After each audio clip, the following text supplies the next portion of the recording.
Assalamualaikum warahmatullahi wabarakatuh.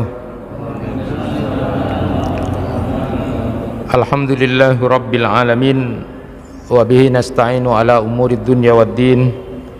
Asyhadu an la ilaha illallah wahdahu la syarikalah, wa asyhadu anna Muhammadan abduhu wa rasuluh.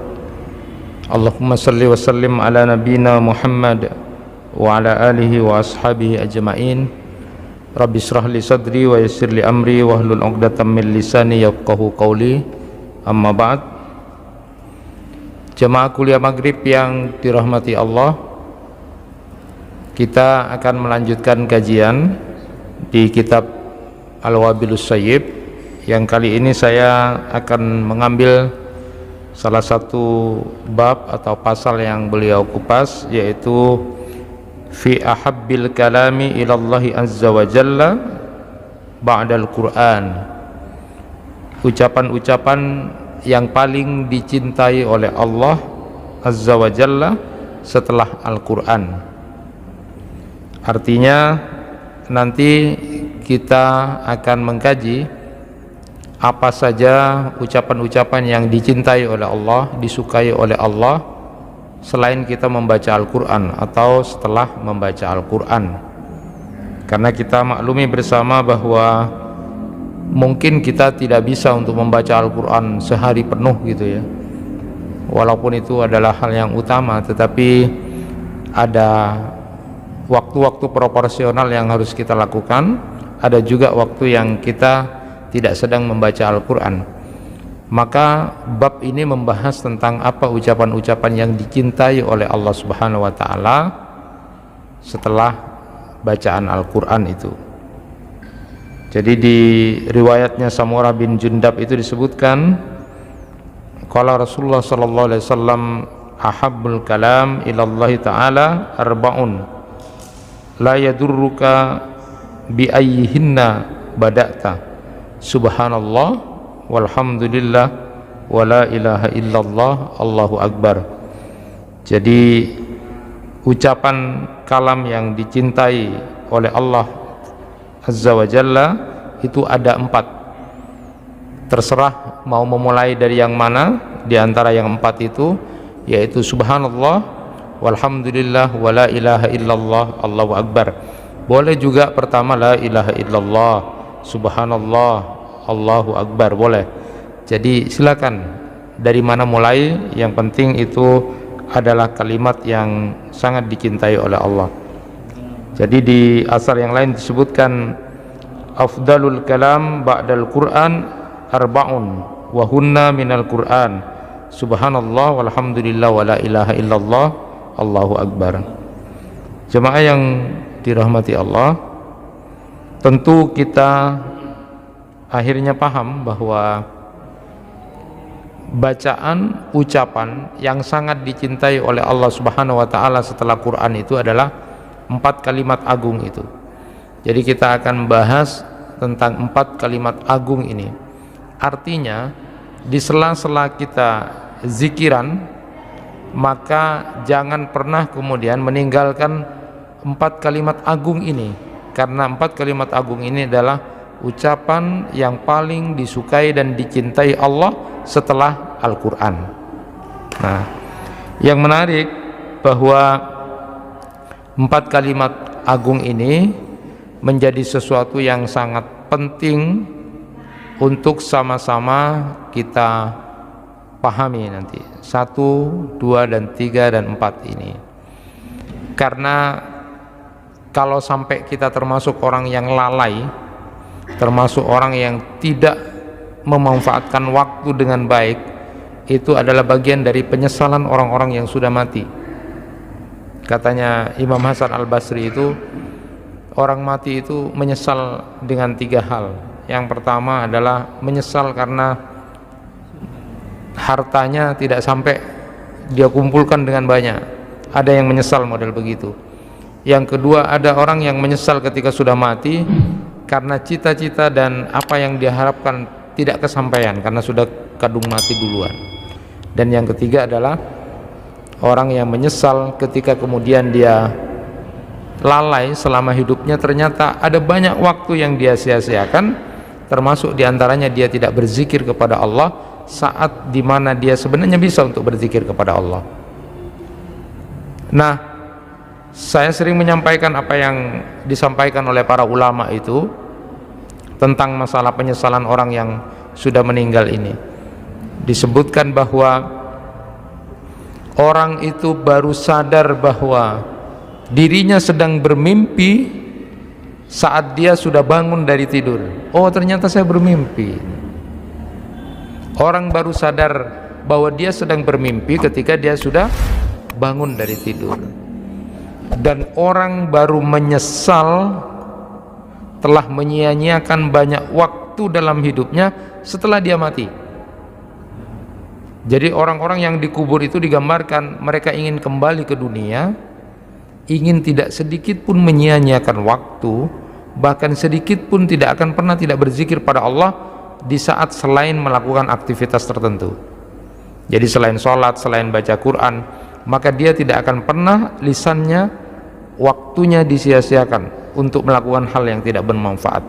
Orang-orang di kuburan itu semuanya berkeinginan untuk kembali ke dunia, menyesal tentang waktu yang sudah disia-siakan.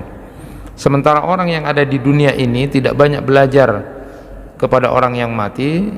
Orang yang hidup di dunia masih belum sadar tentang waktu itu kecuali sudah mati. Sama seperti tadi itu, orang baru sadar bahwa dirinya bermimpi ketika dia sudah bangun dari tidurnya, dan orang baru merasakan bahwa dia banyak menyia-nyiakan waktu itu saat dia sudah meninggal dunia.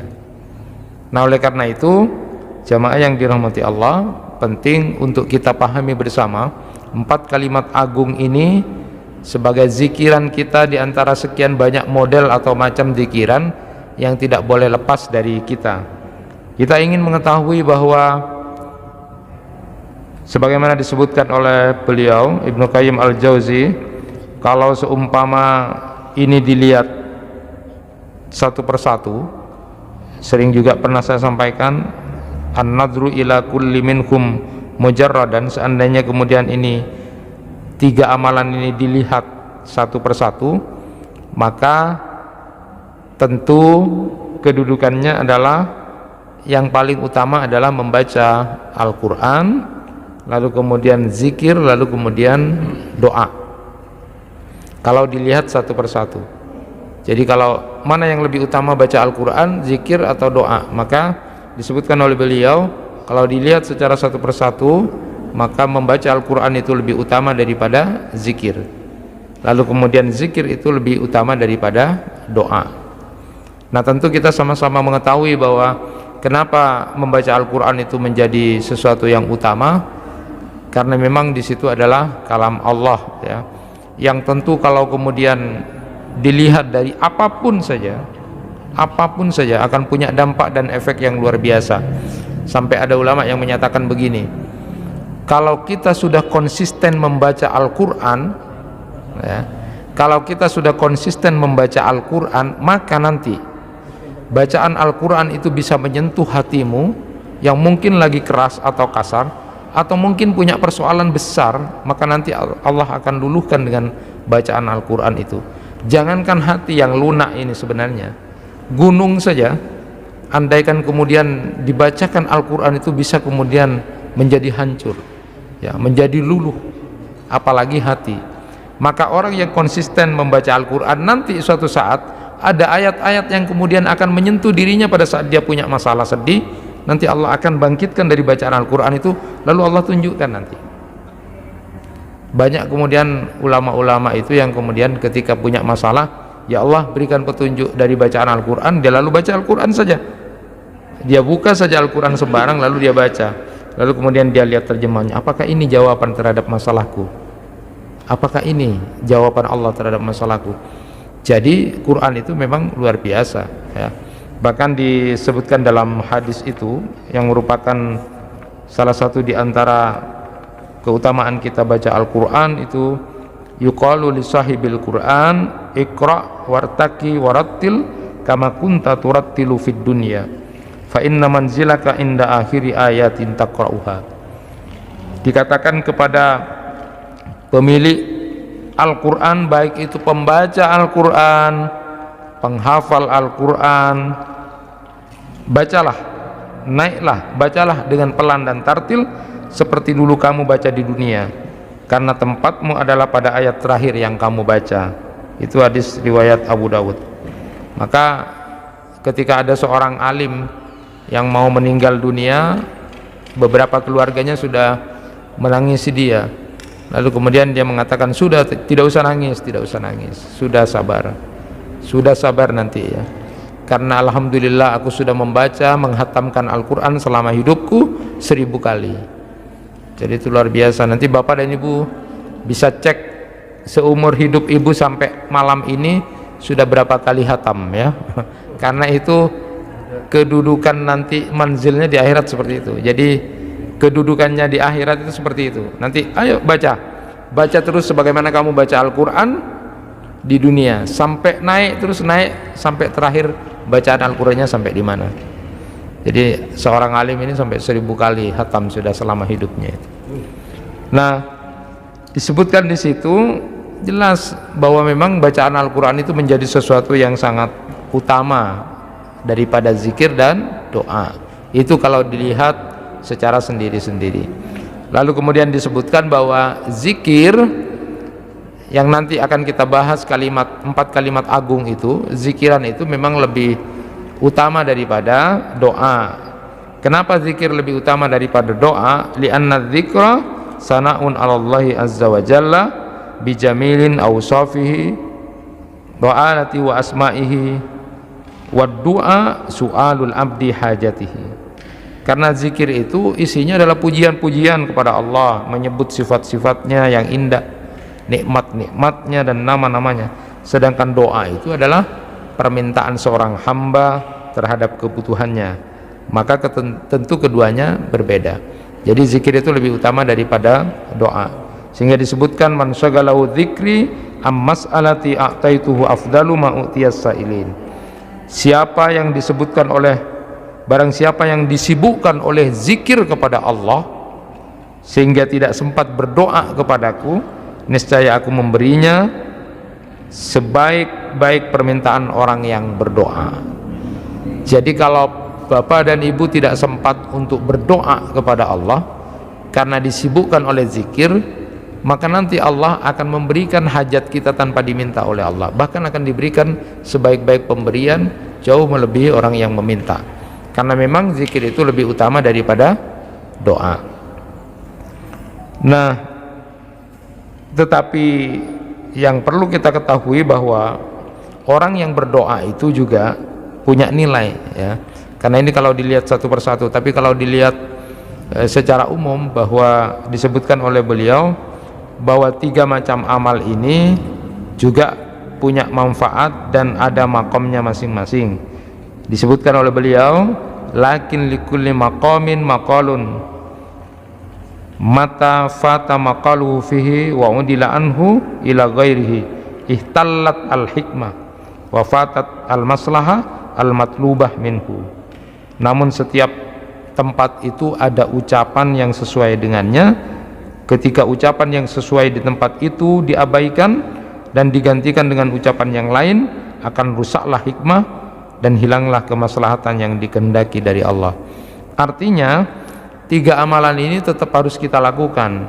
Cuma pada waktu memang porsinya, maka porsi membaca Al-Quran itu jauh lebih banyak, lalu kemudian zikir juga banyak di samping doa kita. Tetapi 3 amalan ini tergantung kepada keadaan. Artinya keadaan apa? Karena ada waktu-waktu utama untuk baca Al-Quran, ada waktu-waktu utama untuk berzikir, dan ada waktu-waktu utama untuk kita berdoa kepada Allah Subhanahu wa taala.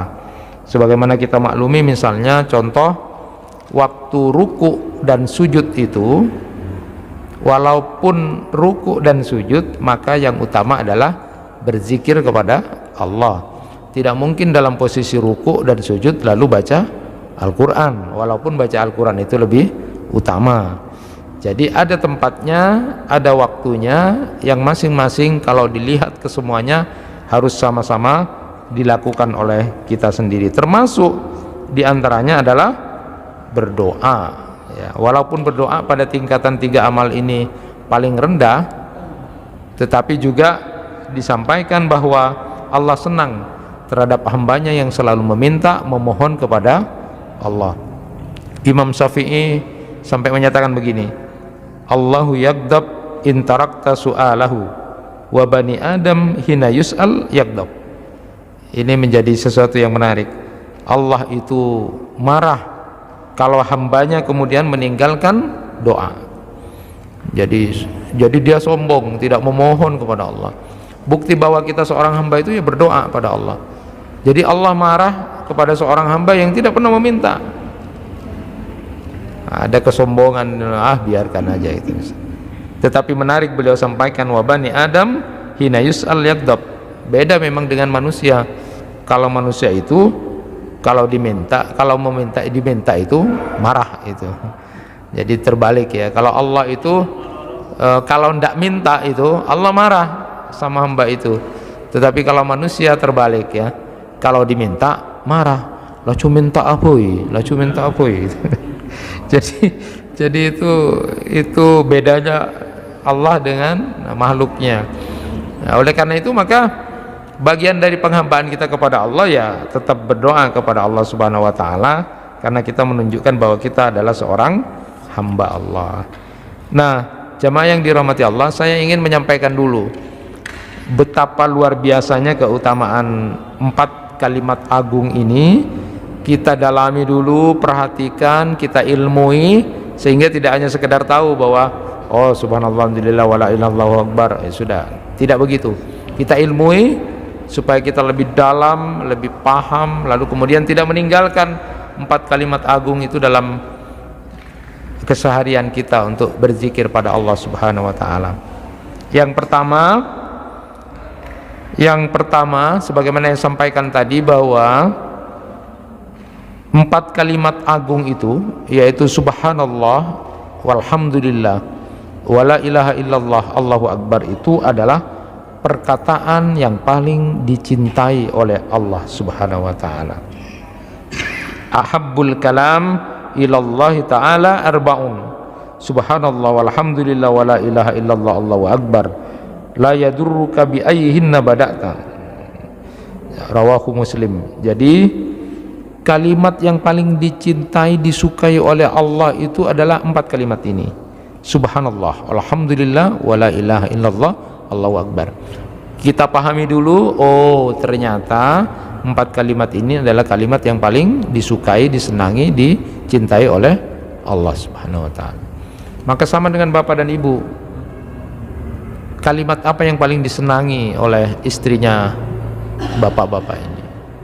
Begitu juga sebaliknya, apa kalimat yang disenangi oleh suami ibu-ibu?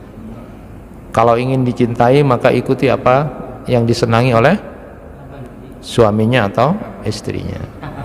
Nah, kira-kira kalau anak muda baru suka gitu ya, mau melamar, kalimat yang disukai apa dah?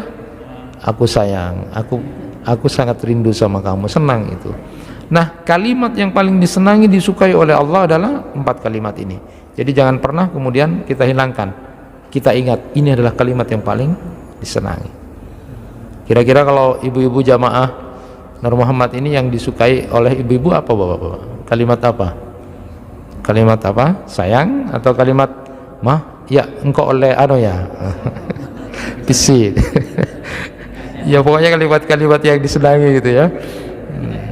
Jadi makanya saya bilang salah satunya saya selalu tambahin itu, di bimbingan perkawinan itu suami yang baik selalu memanggil istrinya dengan panggilan yang menyenangkan, dan itu panggilan khusus. Jadi Rasulullah itu memanggil Aisyah dengan panggilan Humaira, jadi punya panggilan khusus. Jadi bapak ini harusnya sama ibu sudah punya panggilan khusus, bukan cuma mama sayang, bukan, tapi panggilan khusus yang itu senang. Cuma bapak yang memanggil dengan nama itu. Begitu sebaliknya ya. Kalau cuma bapak, ibu, mak, pak, itu biasa ya. Tapi ada panggilan khusus ya. Jadi perhatikan apa yang menjadi kesenangan Allah. Ucapan kalam yang paling disukai Allah adalah 4 kalimat agung itu. Jadi ketika kita berada dalam kondisi yang anggap kosong, tidak ada, maka zikir kita subhanallah, alhamdulillah, wala ilaha illallah, subhanallah. Ini adalah kalam yang dicintai. Maka mafhum muhalafah dari itu, kalam-kalam yang kemudian tidak disukai Allah adalah kalam-kalam yang jorok, yang kasar, yang keras, yang menyakitin, merendahkan. Itu adalah kalam-kalam yang tidak disukai oleh Allah. Maka jangan sampai kemudian muncul atau keluar dari mulut kita kalimat-kalimat yang tidak disukai. Jadi mengukurnya itu disukai enggak ini sama Allah, ngomong begini disukai enggak sama Allah, disenangi enggak sama Allah. Kalau kira-kira tidak, maka bodoh waktu kita sia-siakan dengan tidak berzikir. Aku akan ngomong kalam yang sangat disukai oleh Allah, Tuhanku, kekasihku, subhanallah, alhamdulillah, wala ilaha illallah, Allahu akbar. Yang kedua, kalimat ini juga kalimat yang sangat disukai dan dicintai oleh Rasulullah sallallahu alaihi wasallam dari dunia dan isinya. Nabi Muhammad sampai menyatakan begini, la an aqula subhanallah walhamdulillah wa la ilaha illallah Allahu akbar ahabbu ilayya mimma talat alaihi syamsu, rawahu Muslim. Jadi ini juga disukai oleh Rasulullah sallallahu alaihi wasallam. Nah, orang-orang yang ingin bersama dengan Rasulullah, ingin mendapat syafaat dari Rasulullah sallallahu alaihi wasallam, di samping mencontoh apa yang menjadi kebiasaan Nabi, bersalawat kepada Nabi, maka apa yang disenangi oleh Nabi ikutin. Dan ternyata Nabi Muhammad sallallahu alaihi wasallam menyatakan bahwa tidak ada ucapan yang aku paling senangi lebih daripada dunia dan isinya, artinya pada saat terbitnya matahari, artinya masalah dunia, kecuali dengan mengucapkan subhanallah walhamdulillah wala ilaha illallah Allahu akbar. Jadi kita sudah mendalami, oh ini adalah 4 kalimat yang disukai Allah, dicintai Allah, dan ini juga disenangi oleh Rasulullah sallallahu alaihi wasallam melebihi dunia ini. Yang ketiga, ada riwayat bahwa amal yang sangat punya nilai besar, yang punya manfaat yang luar biasa, itu adalah 4 kalimat ini. Riwayat dari Ummu Hani, ada orang tua yang minta nasihat karena dia sudah tua, tidak bisa ngapa-ngapain, lalu minta nasihat kepada Rasulullah sallallahu alaihi wasallam. Sambil duduk dia berkata, karena sudah sepuh, ya Rasulullah, amal apa yang bisa aku lakukan yang sudah sepuh, sudah tua ini, yang punya nilai besar? Maka kemudian Rasulullah sallallahu alaihi wasallam menyuruh orang ini untuk membaca tasbih, tahmid, tahlil dan takbir itu 100 kali. Kalau engkau bertasbih 100 kali, maka itu sama seperti memerdekakan budak 100 orang. Bertahmid 100 kali sama dengan mendapatkan 100 kuda ekor yang kemudian berperang. Kalau membaca tahlil 100 kali akan memenuhi langit dan bumi, dan takbir 100 kali sama dengan 100 kurban unta. Artinya orang yang punya kedudukan yang sudah porsi seperti ini disuruhlah membaca 4 kalimat agung ini. Jadi dia sudah tidak mau tidak bisa berjihad, tidak bisa melakukan membantu-bantu, menolong dengan karena keterbatasan fisiknya. Lalu kemudian apa yang bisa dilakukan? Bacalah kalimat tasbih ini, kemudian kalimat tahmid, tahlil dan takbir ini. Subhanallah, alhamdulillah, wala ilaha illallah, Allahu akbar. Jadi 4 kalimat agung ini adalah ucapan yang punya nilai pahala besar di hadapan Allah, sama dengan beberapa kebaikan yang tadi sudah disebutkan itu. Yang berikutnya, yang keempat, di kitab ini juga disebutkan bahwa 4 kalimat agung ini adalah penghapus dosa.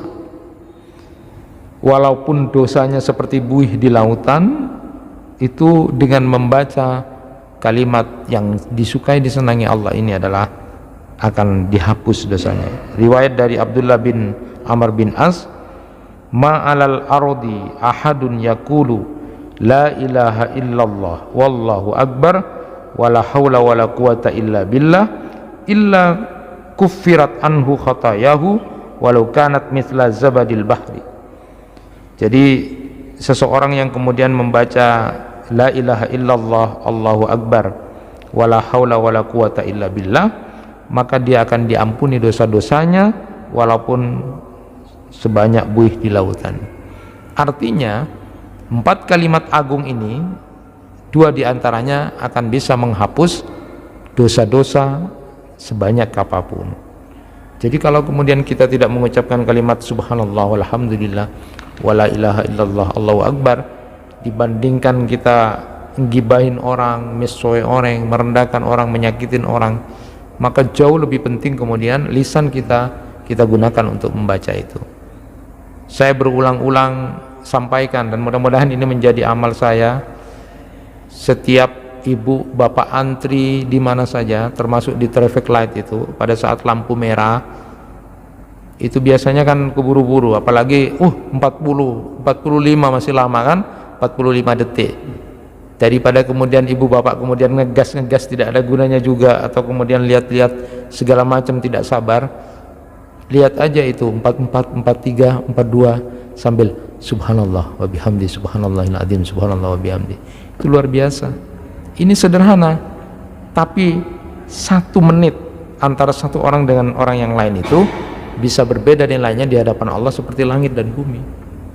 Tapi kan kadang-kadang kita tidak mikir itu, sudah keburu gitu. Jadi lihat, oh masih 30, oh masih 24, tidak ada, tiba-tiba oh masih 12 gitu. Masih-masihnya itu. Padahal kenapa sih? Toh kita juga tidak berangkat gitu. Kenapa tidak adu-aduan subhanallah bihamdi subhanallahil adzim? Karena ini mizan, nanti amalan juga sangat memberatkan misalnya.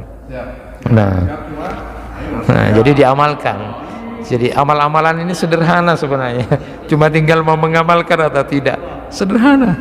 Daripada kemudian berpikir tentang amal besar, tapi ternyata kemudian kita ada riaknya, bahkan kita akan ada fitnah. Hal-hal kecil ini, mulai dari hal-hal kecil, nanti hal-hal besar juga akan mudah bisa kita lakukan dengan izin Allah. Nah, kemudian yang kelima, 4 kalimat agung ini ternyata menjadi tanaman-tanaman surga. Riwayat dari Abdullah bin Mas'ud itu, saat Nabi kita Nabi Muhammad Mi'raj, Nabi bertemu dengan Nabi Ibrahim alaihissalam, beliau berkata, wahai Muhammad, sampaikan salamku untuk umatmu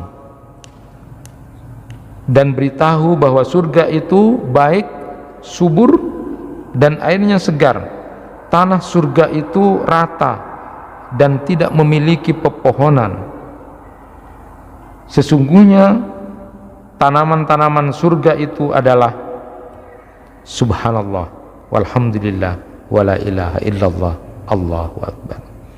Jadi 4 kalimat agung ini merupakan menjadi tanaman-tanaman surga nanti. Jadi ini luar biasa. Jadi kalau orang mau mendekati surga, ingin membayangkan di surga, maka jangan lepas untuk membaca 4 kalimat ini. Nah, kalau kita sudah tahu keutamaan-keutamaan begini kan luar biasa. Jadi kita tidak pernah kemudian ada waktu yang kita buang begitu saja. Ini adalah kalimat yang disenangi Allah, kalimat yang disukai Rasulullah. Ini nilainya luar biasa pahalanya. Ini kalimat penghapus dosa. Ini kalimat ada di surga nanti. Jadi tidak ada waktu untuk kemudian kita melalaikan waktu untuk tidak berzikir dengan 4 kalimat agung ini. Kemudian 4 kalimat agung ini adalah perisai dari neraka. Jadi ini adalah perisai dari api neraka. Riwayat Abu Hurairah itu, ketika suatu saat Rasulullah SAW menyatakan, khudu junnatakum, ambil perisaimu semua, ambil perisaimu. Lalu kemudian ada sahabat yang bertanya, ya Rasul, apakah ada musuh yang datang?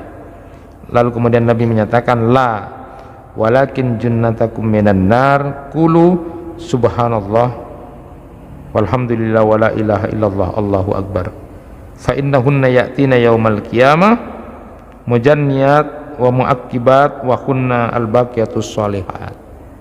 Jadi Rasulullah pernah suatu saat bilang sama sahabat, ayo ambil perisaimu semua, suruh tameng, suruh ambil. Lalu kaget sahabat, ada musuh ya Rasulullah, ada musuh yang datang. Lalu kemudian Rasulullah menyatakan, tidak, tetapi ketahuilah bahwa perisaimu dari api neraka itu adalah ketika kamu banyak mengucapkan subhanallah walhamdulillah wala ilaha illallah Allahu akbar. Itu adalah bagian dari yang menyelamatkan, dan itu juga merupakan al-baqiyatus sholihat. Nah, dari sini kita paham sudah semakin dalam, oh ternyata keutamaannya berikutnya adalah itu bisa menjadi perisai dari api neraka, itu menjadi perisai, dan itu adalah al-baqiyatus sholihat. Itu adalah amalan kebajikan yang terus menerus akan punya nilai di hadapan Allah. Jadi di dalam Quran surat Al-Kahfi ayat 45 yang sering kita baca itu, bahwa al-baqiyatus sholihat itu lebih baik dari anak kita, dari harta-harta kita, ya, jauh lebih baik, ya. Apa al-baqiyatus sholihat itu? Al-baqiyatus sholihat itu diartikan oleh para ulama tafsir, salah satu diantaranya adalah ucapan zikir subhanallah walhamdulillah wala ilaha illallah Allahu akbar. Itu jauh lebih berharga dari harta yang kita cari dan anak yang kita sayang. Siapa yang tidak sayang anak? Semuanya sayang sama anak. Siapa yang tidak pingin harta? Semuanya pingin cari harta.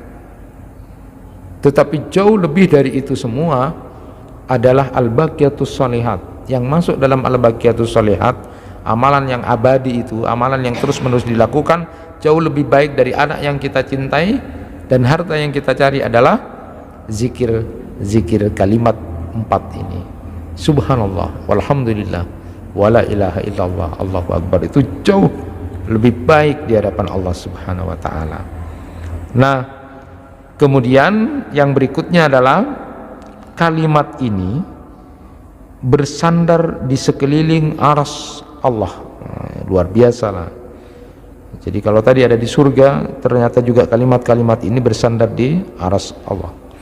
Inna mimma tadkuruna min jalalillahi at-tasbih wa tahlil wa tahmid yan'atifna hawlal arsy lahunna dawiyun kadawin nahli tudakkiru bisahibiha amma yuhibbu ahadukum ayyakuna lahu aw la yazalu lahu mayudakkiru bihi. Sesungguhnya sebagian zikir kalian itu, yaitu kalimat yang 4 tadi itu, kalimat-kalimat itu bersandar sekeliling arsy seraya bersuara seperti suara lebah menyebut-nyebut orang yang mengucapkan kalimat-kalimat itu. Tidakkah salah seorang dari kalian menginginkan ada sesuatu yang selalu menyebut-nyebut namamu? Itu kan luar biasa. Jadi 4 kalimat ini kalau kita sering ucapkan, nanti ini akan mengelilingi arsy Allah, sehingga nanti akan sebut siapa yang mengucapkan aku ini, siapa yang menyebutkan kalimat-kalimat ini, maka nanti akan disebut di arsy Allah itu. Ini juga jadi luar biasa sekarang. 4 kalimat agung ini jangan pernah lepas, karena ini ternyata juga di samping menjadi tanaman-tanaman di surga, juga selalu berkeliling di arsy Allah. Nanti akan menyebutkan siapa yang menyebut kalimat-kalimat agung ini, siapa akan disebutkan di samping Allah itu, di sisi Allah. Maka jangan sampai kemudian tidak membaca itu. Kemudian yang berikutnya, kalimat ini sangat memberatkan mizan. Ini sudah kita ketahui bersama. Rasulullah menyatakan bakhin li khamsin ma askalahunna fil mizan la ilaha illallah wa subhanallah walhamdulillah wallahu akbar wal waladus shalih yutawaffa lil mar'il muslim fayahtasibuhu. Sangat luar biasa dahsyat kata Rasulullah. Ini kalimat bakhin itu adalah kalimat takjub, ya, sesuatu yang luar biasa. 5 perkara yang nanti akan memberatkan mizan timbangan kita itu adalah 4 kalimat ini, yaitu kalimat tahlil, tasbih, tahmid, dan takbir. Dan yang kelima, anak soleh yang meninggal lalu kita sabar berharap pahala dari Allah Subhanahu wa ta'ala. Ini 5 hal yang dahsyat timbangannya di mizan nanti. Nah, di antara 4 di antara 5 ini, kalau yang satunya anak soleh yang meninggal itu kita lalu bersabar, yang 4 kalimat ini, yang 4 hal ini adalah kalimat itu subhanallah walhamdulillah wala ilaha illallah, pemberat mizan. Kemudian berikutnya, kalimat-kalimat ini sebagai sedekah bagi setiap hamba. Jadi kalimat ini juga mewakili sedekah-sedekah kita. Sebagaimana disebutkan dalam hadis, ketika kita bangun dalam keadaan sehat, maka kita wajib mensedekahi seluruh tulang-tulang tubuh kita ini. Nah, tulang tubuh kita ini terdiri dari 360. Dan untuk mengganti sedekah itu, bagian dari sedekah itu tidak harus diartikan ngasih-ngasih uang. Bukan.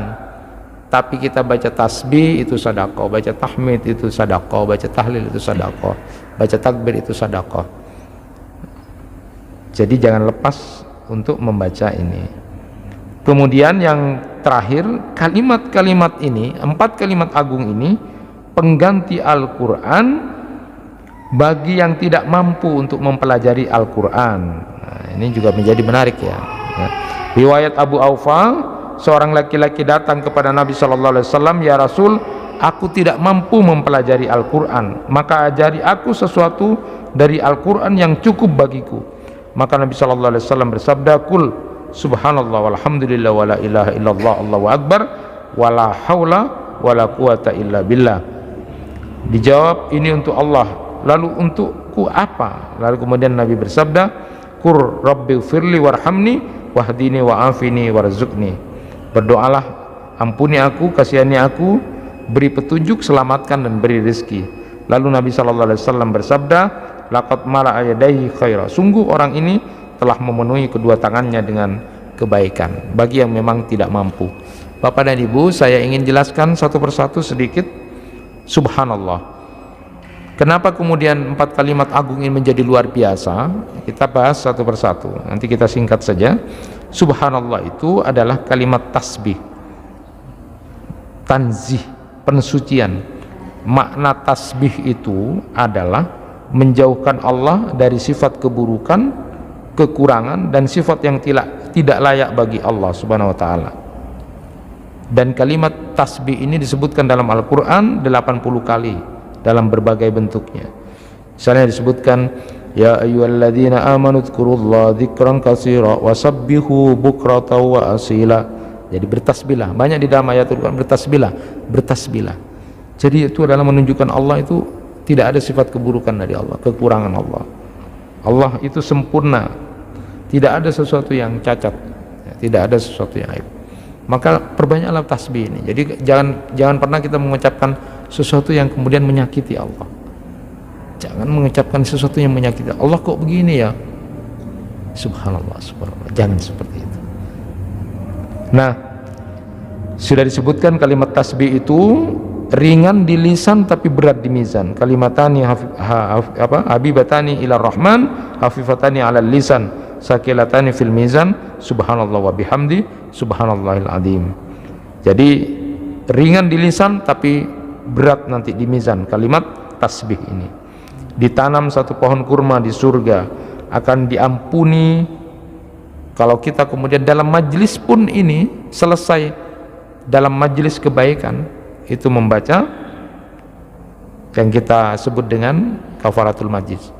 Subhanakallahumma bihamdika asyhadu an la ilaha illa anta wa atubu ilaik. Itu kita baca bertasbih pada Allah dalam majlis baik itu. Dalam majlis baik ini mungkin masih ada yang salah. Entah model kita, posisi kita, cara taklim kita masih mungkin ada yang salah. Tidak ada yang pas. Itu dalam kebaikan, Pak. Apalagi dalam hal jelek. Masih memuji Allah Subhanahu wa taala, karena itu artinya kita banyak cacat dan aib. Kemudian alhamdulillah. Nah, ini penjelasannya panjang sebenarnya. Orang yang kemudian nanti banyak memuji Allah itu akan dipanggil oleh Allah khusus ya. Orang yang pertama akan diseru masuk surga itu adalah orang-orang yang banyak memuji Allah, baik itu dalam keadaan senang maupun dalam keadaan susah. Makanya nanti disebutkan ana sayyidu waladi adam yaumal qiyamah walau fakhra wa biyadi liwaul hamdi. Rasulullah itu menyatakan, aku adalah orang yang paling mulia nanti di hari kiamat, tetapi aku tidak bangga, dan aku yang memegang di tanganku adalah liwaul hamdi. Jadi bendera pujian itu khusus. Semua nabi itu tidak punya itu kecuali Rasulullah SAW, berada di bawah bendera Rasulullah SAW. Nah, siapa orang-orang yang kemudian akan masuk surga itu khusus akan diberikan rumah di surga adalah hamba-hamba Allah yang terbiasa memuji Allah dalam keadaan apapun. Ibnu li abdi baitan fil jannah wa sammu baital habdi. Ketika kemudian ditanya, ada orang yang mati meninggal dunia di keluarganya, lalu kemudian Allah bertanya pada malaikat, apa yang dia katakan? Dia mengatakan kalimat istirja, innalillahi wa inna ilaihi rajiun. Lalu kemudian Allah Subhanahu wa taala menyuruh malaikat untuk bangunkan dia rumah di surga. Dia akan dapat rumah pujian, namanya Baitul Hamdi, karena dia kemudian selalu membaca kalimat-kalimat yang baik di hadapan Allah Subhanahu wa taala. Bahkan disebutkan luar biasanya orang-orang yang kemudian akan mendapatkan predikat yang bagus di hadapan Allah itu adalah kenapa? Karena dia suka memuji Allah dalam keadaan apapun. Anna Rasulullah sallallahu alaihi wasallam idza ra'a ma yuhibbu qala alhamdulillahilladzi bi ni'matihi tatimmus shalihat wa idza ra'a ma yakrahu qala alhamdulillah ala kulli halin.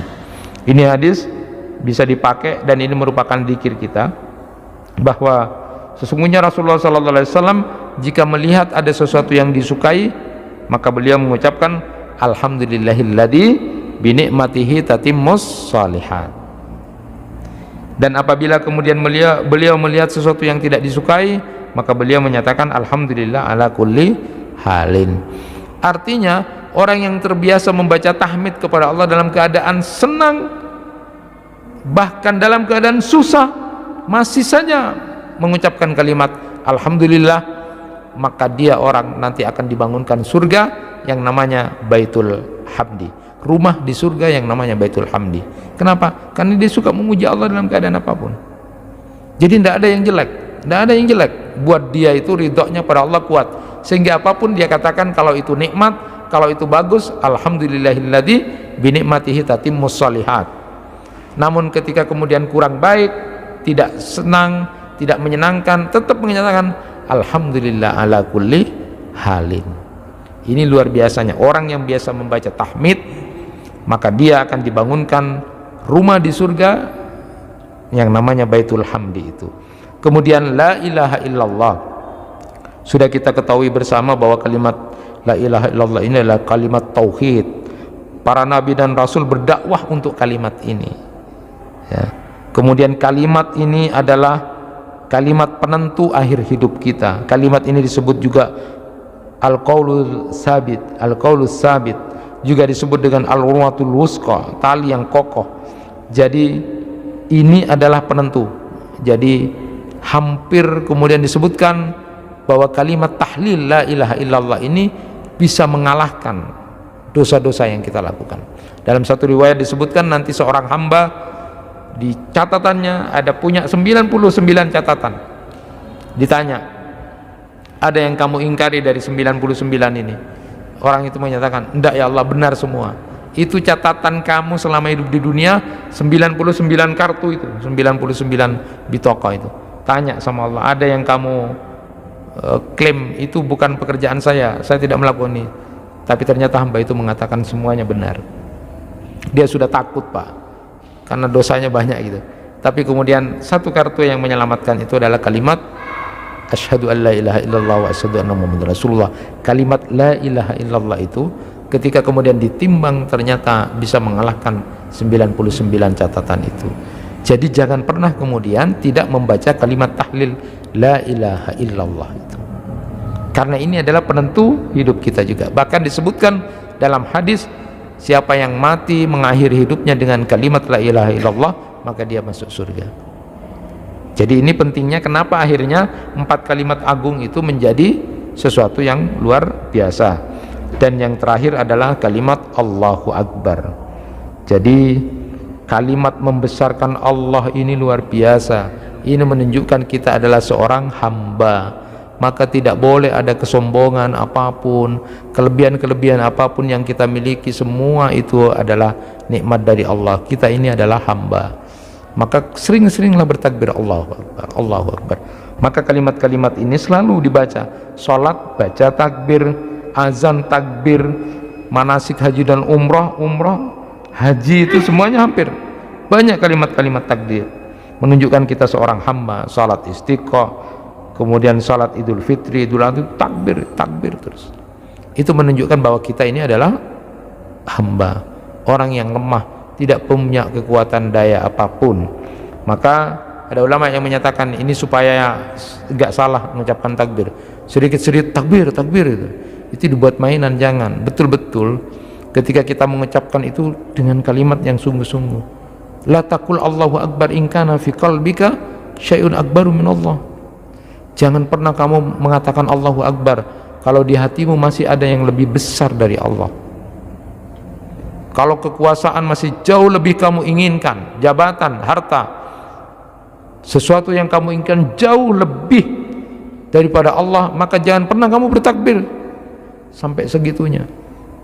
Gak pantas mulutmu mengatakan Allahu akbar, tapi di hatimu masih ada yang jauh lebih besar dari Allah.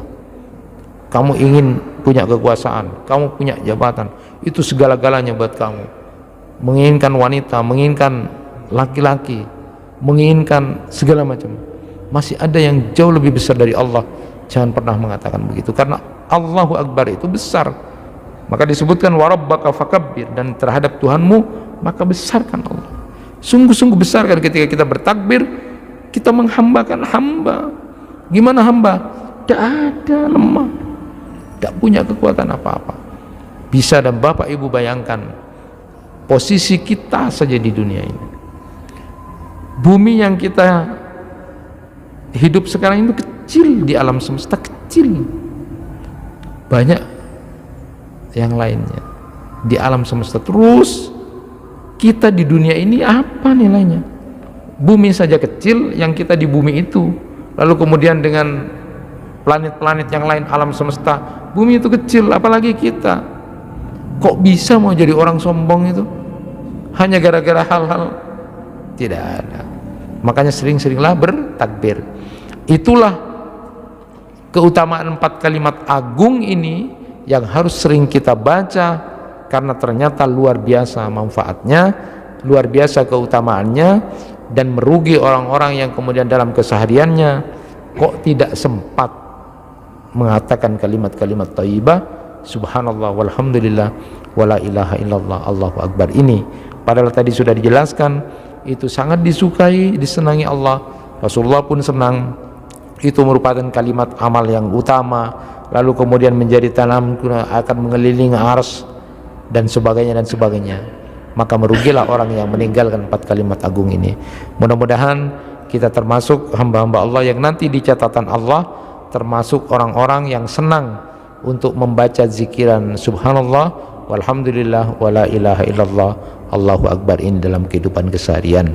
Tentu juga akan memaknai kehidupan keseharian kita dengan membaca 4 kalimat agung ini, paham betul, tahu maksudnya, paham, sehingga nanti kelakuan kita selalu berada dalam bimbingan dan hidayah dari Allah Subhanahu wa taala.